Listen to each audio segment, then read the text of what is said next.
welcome to the Justice Unlocked podcast. My name is Jillian, and I'm super excited to have all of you here for our first episode.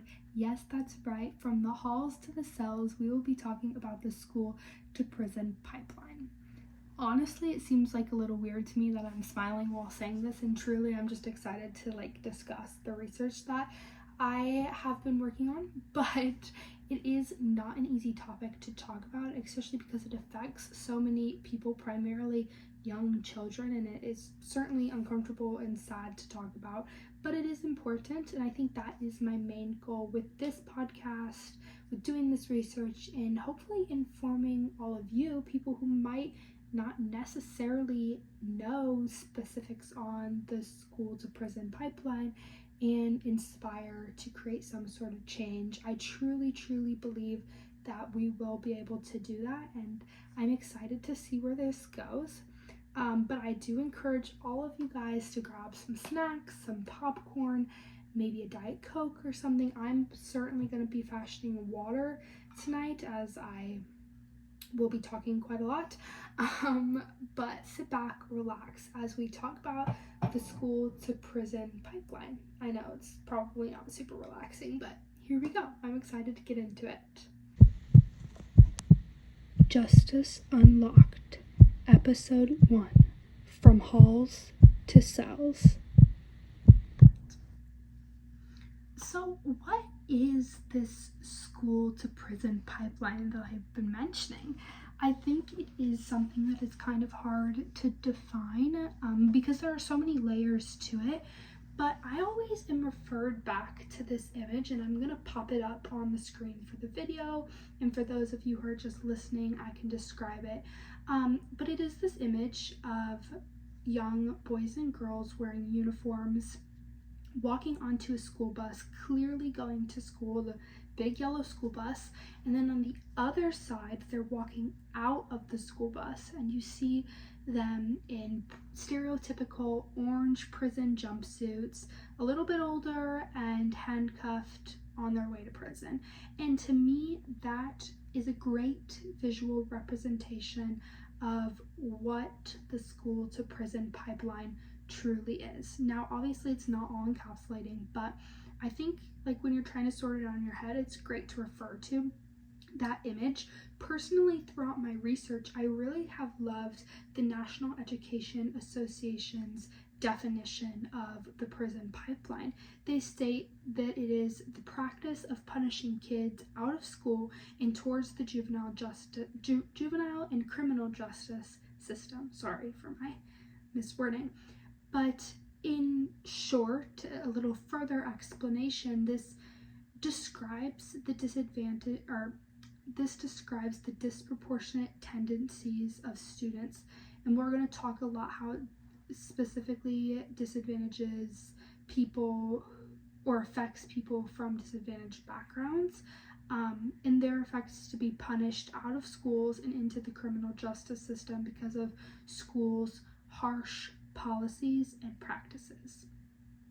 Now, I will talk a lot about how this does disproportionately affect Black and brown students, as a lot of the school to prison pipeline is formed on these stereotypical and systematic biases, and no matter how hard you try to escape them, it's very sad to say, but it is institutionally, affecting minorities, specifically Black and brown students, as you see even now, they make up a large proportion of those incarcerated, whether it is good or bad, but that's just what the facts are. And so you'll see that as we begin to talk about more specifics in the school to prison pipeline. But there are specific factors that go into this pipeline, and I'm going to dive into them more in depth, but just to list them, we see how they're affected. The school to prison pipeline is based off of zero tolerance policies within schools, strong police presence within schools, and overall educational inequalities. And obviously that is such a broad topic, and we could have a whole podcast on just educational inequalities, but it definitely is a huge factor in the school to prison pipeline, and research has backed that up. The pipeline is a major contributor to mass incarcerations within the United States, and I think as I continue to say and reiterate how this disproportionately affects Black and brown students, I think a really good statistic from an article by the National Education Association titled The School to Prison Pipeline, Time to Shut It Down, written by Mary Ellen Flannery.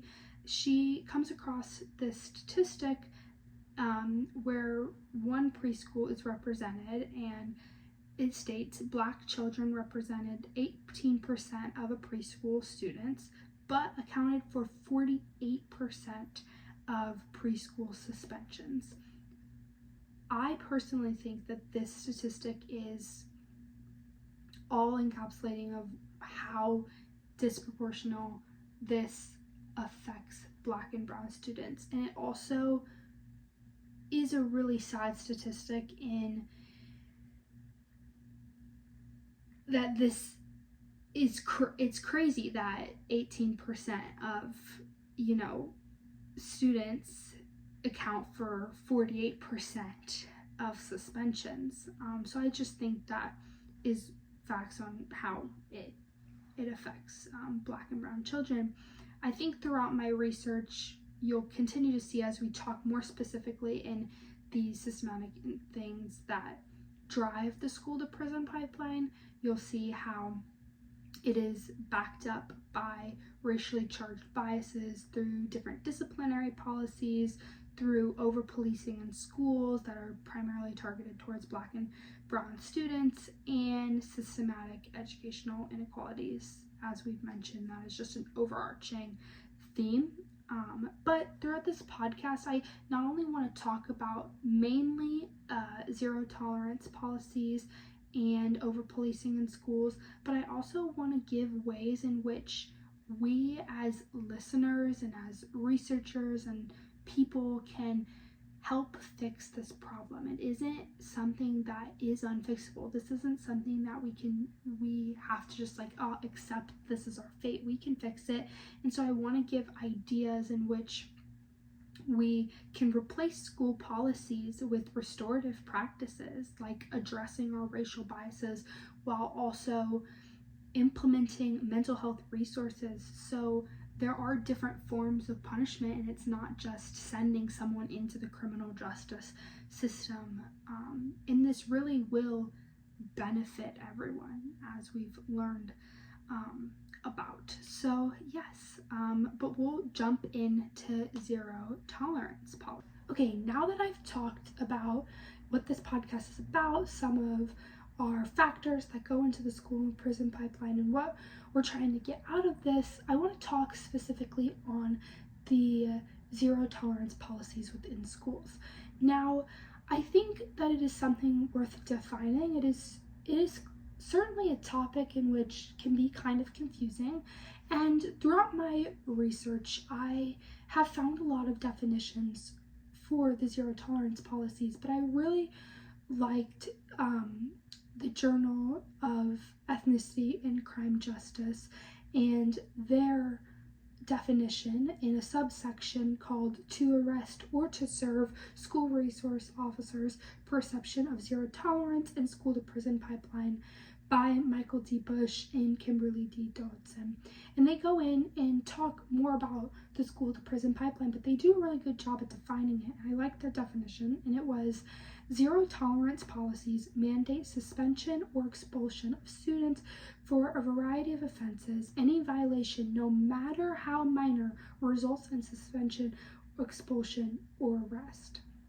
And I think that this understanding highlights that zero tolerance policies are, when they're implemented, they are also implemented for minor crimes or minor offenses, and so it can be really harmful when people are only doing quote unquote minor things and then get sent into the criminal justice system, when in reality there could be much better options that would help reform their actions and ultimately allow them to grow. Now, throughout research on the school to prison pipeline, we have talked about how it disproportionately affects Black and brown students, and this is certainly the case with zero tolerance policies and that factor in the school to prison pipeline. I think the Journal of Ethnicity and Criminal Justice also does a good job at highlighting this, and I think a fact that really drives it home for me is that 70% of students involved in school arrests through, the prison or through the zero tolerance policies or referred to the police are Black and Latino children, yet those students only represent about 29% of the student population, and that is just, to me, a wild fact, because even though they represent a very small amount of the student population, they are actually making up a greater amount of the student arrests that happen within schools. Honestly, almost double of it, which is crazy. So yes, but when we talk about these policies and when we're enforcing these stereotypes, when we're implementing zero tolerance policies, you're allowing these children to fall into this cycle of the school to prison pipeline. And when they're making choices at a young age and then this is leading them to get arrested, theoretically they cannot get out of this cycle because they don't know any different if it starts from such a young age. Now, on another level, theoretically, you could instead focus on finding the root of the problem in the child's behavior, and this could happen in many ways through mental health, like therapy or other forms of quote-unquote punishment that isn't necessarily harsh, going into the juvenile detention centers or going straight into prison. And these would help if we implemented these policies. We would ultimately be decreasing the amount of schools that allow zero tolerance, or we would ultimately be decreasing the amount of children that fall into school to prison pipelines if we were to decrease the amount of schools that allow zero tolerance policies, because it is such a big factor in the school to prison pipeline. And I think that's really important to talk about, and that there are fundamental ways that we can make this change, and simply removing this idea or this policy can decrease the school to prison pipeline tremendously. When we are talking about zero tolerance policies, we have to have someone that's implementing these rules, and more than likely it's going to be police officers within schools. And before I go into this section, I really want to state that I'm not saying that there shouldn't be police officers in schools, because I do understand that there is a safety aspect of it. Sadly, we live in a time where school shootings are really prevalent, and that is horrible, but we do need police officers in schools for protection purposes. However, I do believe that's what they should be there for, not necessarily enforcing school rules or standards. I think it's important when we talk about this factor in the school to prison pipeline and how it is such big, is to acknowledge that police officers are trained to handle situations differently than school educators, school therapists, school social workers would be educated to handle certain situations. Now, I think the school to prison pipeline, how roles of school-based law enforcement officers may impact disciplinary actions, written by Kathy Martinez Prather, Joseph N. McKenna, and Scott W. Bowman, really does a great job at acknowledging that police officers have different ways of handling situations. They go for a more enforcement-based way of thinking rather than sympathetic to situations that might be happening. The article states, for instance, if an officer has no training other than law enforcement training, it should be expected that they will address situations as officers of the law. Therefore, if they are called to handle a student who is being disruptive in class, it's likely they will detain the student as needed, explaining that there is harsher punishment that comes with having police officers in school buildings. I think that it's also important to note when you're having over-policing in schools or really having harsh policing in schools, you are seeing this direct disproportionate effect to Black and brown students. It's no question that in the media through the past years we have seen how police handle racial biases. And I'm not saying it's every police officer, but it is prevalent in the social justice system that there are a lot of biases within the police force, especially towards Black and brown citizens, and this is not an exception in the school to prison pipeline. The U.S. Department of Education Office for Civil Rights, through this same article, made a great statistic that really shows an all-encapsulating image of how it disproportionately affects African American students, stating African American students represent 16% of the U.S. student enrollment, yet they account for 27% of students referred to law enforcement and 31% of students arrested at school, almost doubling the amount of represented students to how many actually overall get arrested at school. And to me, it shows that this factor in the school to prison pipeline is really prominent and needs to be changed. The good thing with having over policing in schools is that there is a way to change this. It isn't something that just can't, has to be what it has to be. I think there are a lot of solutions to this problem, and I really, when doing my research, came across this article from NYU students Tyler Wittenberg and Maria Fernandez.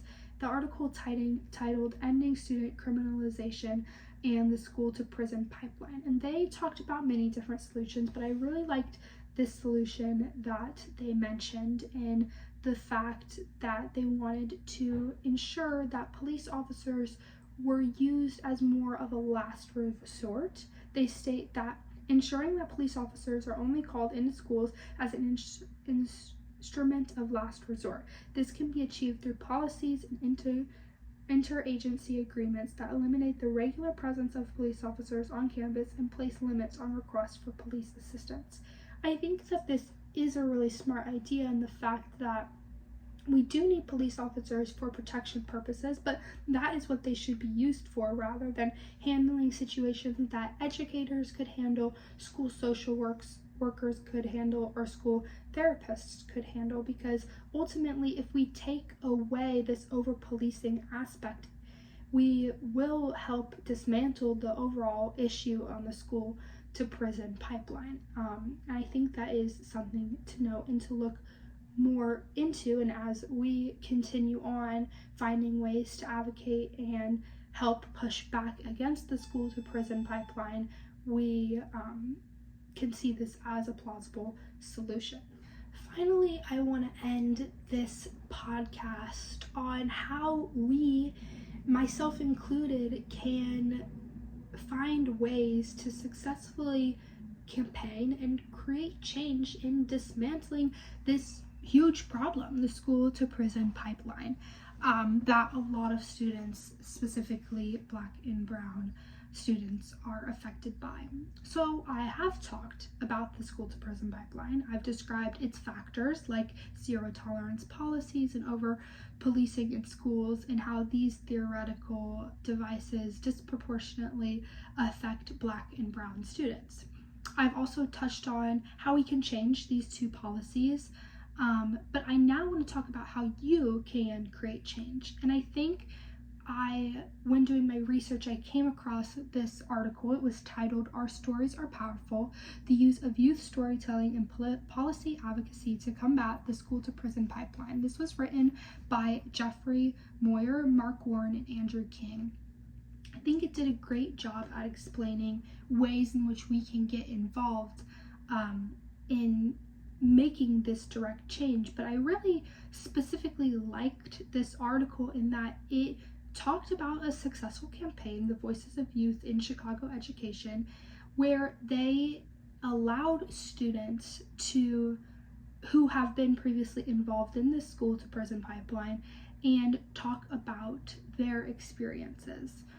I think it was important to note that legislators really responded to this action of people telling their real stories and people being passionate about this topic that they were trying to fix. And it also ultimately brought a community together, which did a lot of good. It was able to get some schools to remove their zero tolerance policies completely, to have less restraint on more restraint on what police were able to do within schools. But they state that yet personal storytelling was more than a tool used to influence legislators. It was embedded in the coalition's organization's culture, helping students see that their personal experiences were part of a larger systematic problem and empowering them to develop as leaders. This statement shows that it is important for us to not only tell our stories but create this change so that we can help students have a better chance at a successful life, no matter what background you come from. I think that it's important that we also make people's voices heard, and it's important for all of us to have our voices heard as well, especially in a topic that is something you are passionate about. So I encourage all of you to get out there, make a change, whether that is advocating alongside students or telling your own story. It's important to understand that you do have a voice and you do have a power to make somewhat of a difference in this world. So yeah, I have really enjoyed getting to talk to you all about the school to prison pipeline, some of its factors, theoretical challenges, and how to provide solutions to these problems, while also encouraging all of you guys to make a change within this world. It's really important to have all of our voices heard, but I've really enjoyed getting to talk with you all, and thank you all for listening.